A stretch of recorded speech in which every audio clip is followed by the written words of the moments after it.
Hey guys, and welcome back to another episode of Reinvent Yourself with Ray Ray. Of course, I'm Ray Ray, and today's subject is time travel. Now, today's subject is time travel because on my poll that I posted a couple of weeks ago on my channel, this is what you selected. So I always talk about what you guys want me to talk about. So here we go. Now, time travel is one of my most favorite subjects, of course.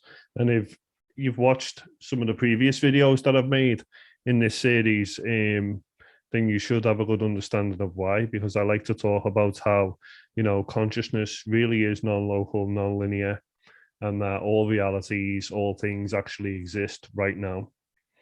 It's like my understanding of time is like the way you have cable television in your home. You may be watching, I don't know, the sports or, you know, listening to some of the music channels or watching the news or whatever you like to watch on the TV. But while you're focusing on one channel, you're also aware that simultaneously there are other channels that are running. They all exist now. It's just that your focus is on the channel that you want to watch. And in the same way, this incarnation, you know, this is the channel that you're focused on right now. Or in your oversoul collective, of course, there are past lives that are future lives as well, but they're all happening right now. Thus, they're all accessible right now as well. And if you have the appropriate level of consciousness, you're able to actually tap into some of those lives that you have had before or that you will have in the future as well. So time, even though the linear space-time framework of physical reality is a valid one, because, while we're existing in this physical domain, there is a before and after, and the experience of time for sure is a real thing. But ultimately, it is still just smoke and mirrors, and especially from the perspective of spirit. Okay. Now, let's get more technical and scientific here because time travel is obviously something that has been spoken of by some of the greatest scientists, in recent history. Einstein, for example, with his theory of relativity, according to that theory, and most physicists will agree with this, we can travel into the future. According to that theory, we just don't really have the right amount of energy to create an actual time machine at the moment. But my response to that is that our understanding of physics is still in its relative infancy, pun intended.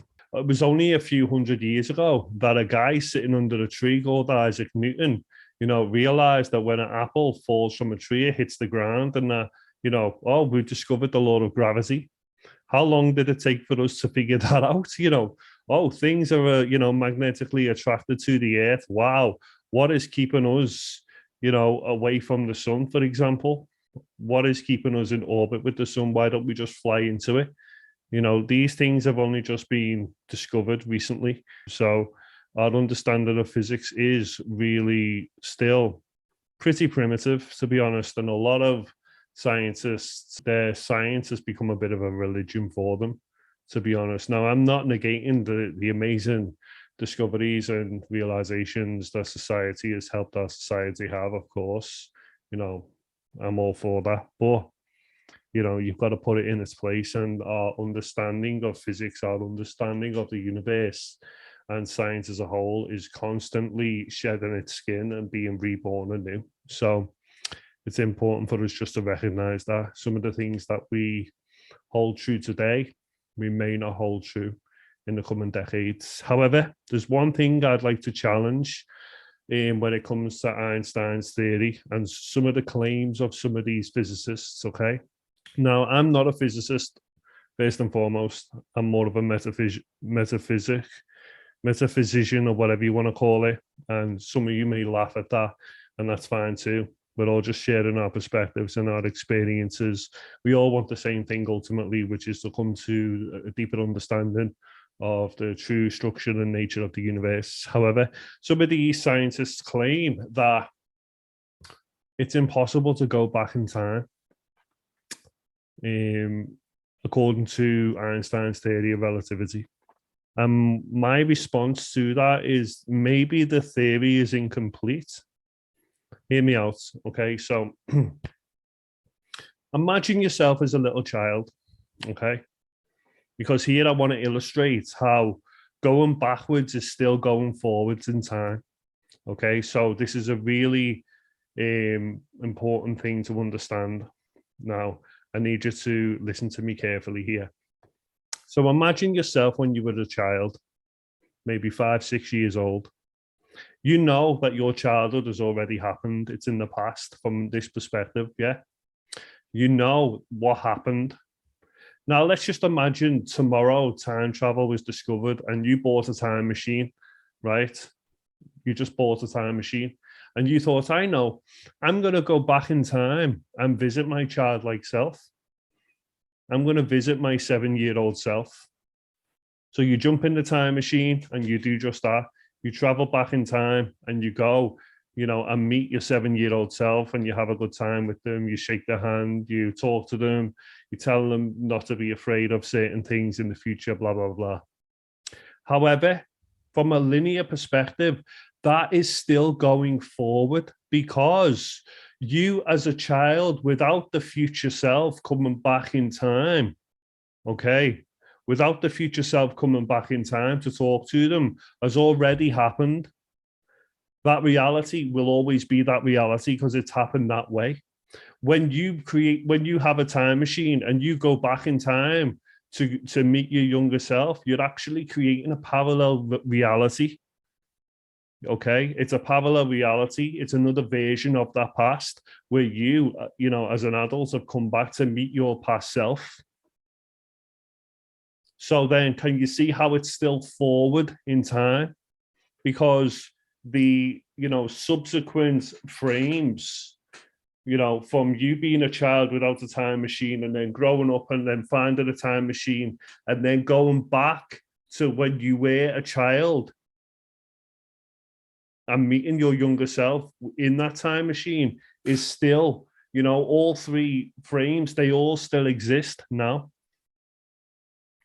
They all happen, all realities exist, all potentials exist.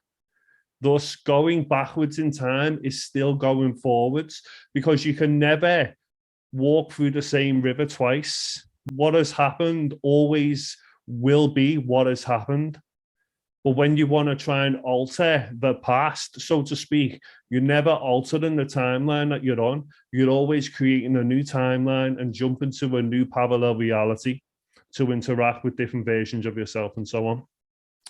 So that is something, and you can quote me on this and you can vote me on this and you can even call me crazy if you want and say, oh, Ray with his fucking out there theories and everything.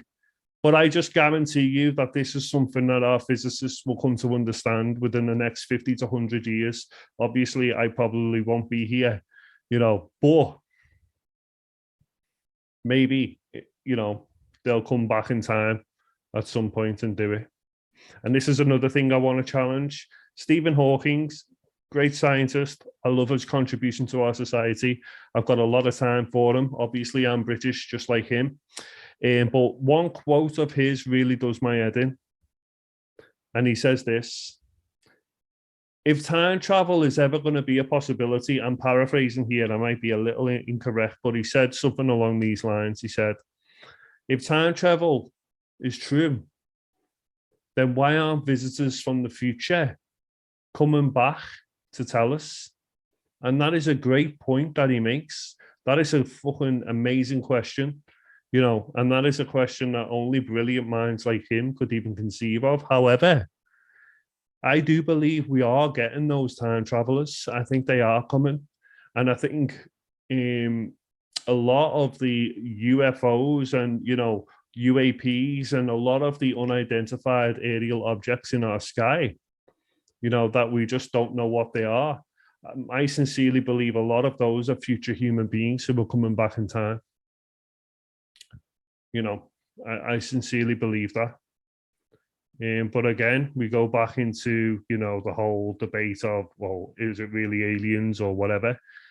Doesn't really matter, but that's my perspective on it. I believe that people are having all sorts of experiences, whether in meditation, with extraterrestrials, even people who go ghost hunting, they have time slips and they can peer into people living their lives from different time zones. That's what a lot of people call ghosts. And I'm going to go into spirits and ghosts in the next video.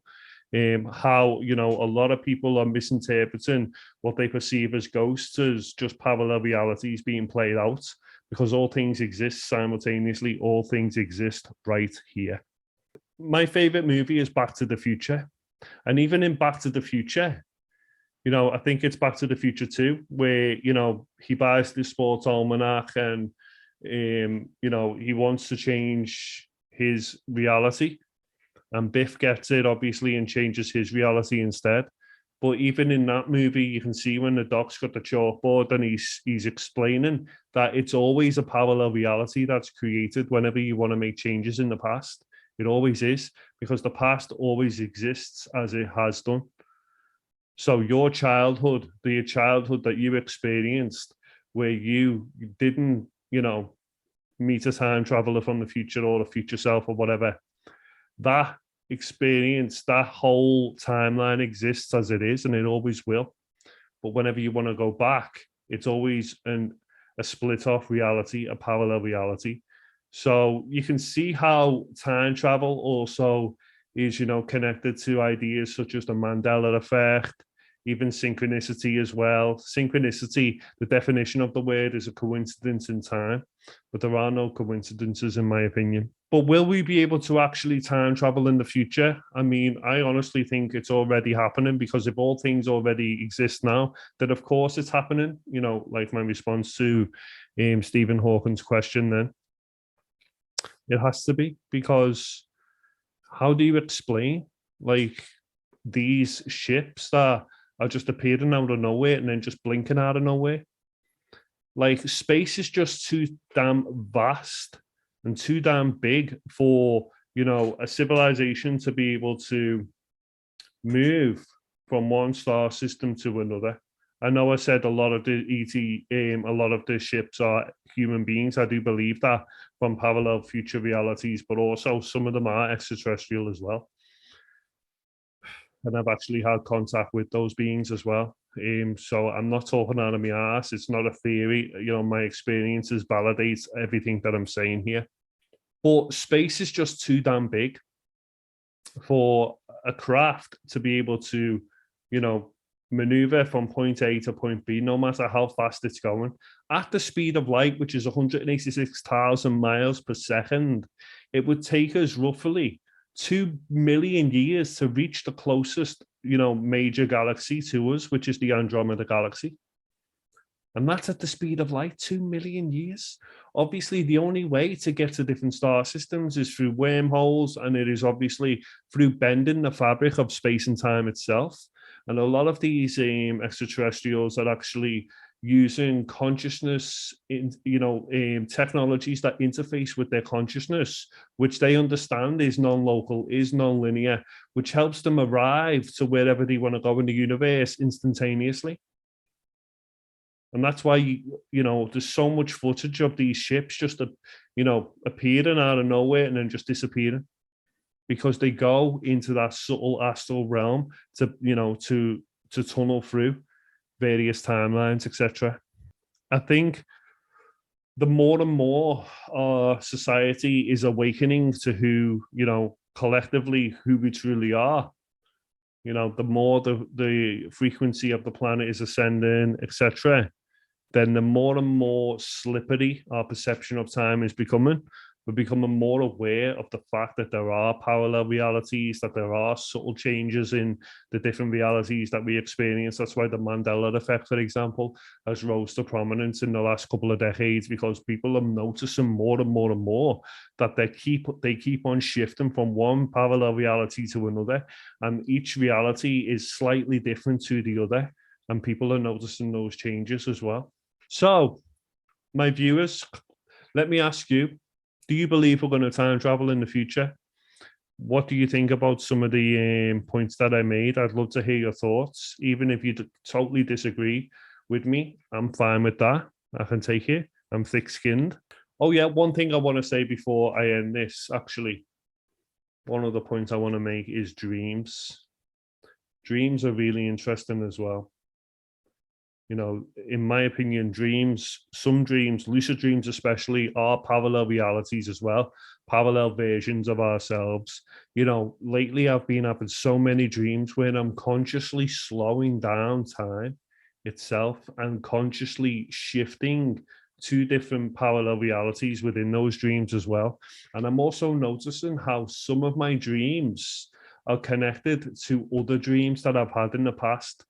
For example, a dream that I had a few weeks ago, I remembered, I had a memory in that dream state of another dream that I had, but the memory of the other dream I had was an actual memory of that version of myself, of that timeline. So it's almost as if the dream that I had a few years ago or months ago or whatever was a memory of that dream. So, like, you know, if you've got the awareness to see these patterns and you understand, you know, how amazingly connected everything ultimately is, then you begin to see just how slippery and crazy the universe is. But at the same time, like I just said, everything is connected, everything is one ultimately. You know, it reminds me of Neptune and, well, sorry, Pisces and Virgo in astrology. You know, Virgo is all about Newtonian physics, the physical realm, everything happening, you know, in an orderly fashion, in a clockwork fashion, etc. But Pisces is more like the quantum level, you know, the non-physical domain where everything gets a little bit messy. But even amidst all of that chaos, there is still a real subtle order to it all, and that intelligence that connects all things ultimately is what some people call God or the source, or, you know, cosmic intelligence. So yeah, let me hear your thoughts on all of these, you know, maybe little wacky theories that I have. I am really excited to be able to go into the ghost phenomenon video, which I'm going to be making next week, when I'm going to be explaining, you know, how certain ghost hunters are misinterpreting some of their experiences as spirits when they're actually experiencing loops or glitches in the time matrix. But yeah, share with me in the comments below some of your experiences with time. Have you ever felt time, you know, shift for you? Have you ever had missing time? Have you ever had, you know, leaps in time? Have you noticed parallel realities where your memories are different to everybody else's around you? You know, let me know in the comments. I'd love to hear some of your stories. And yeah, by the way, if you like this video, please also check the other videos that I've made, because they're really good. They're very enlightening, and I'm sure you'll like them as well. Also, please don't forget to like and subscribe to my channel. I'd really appreciate that as well. Until then, peace.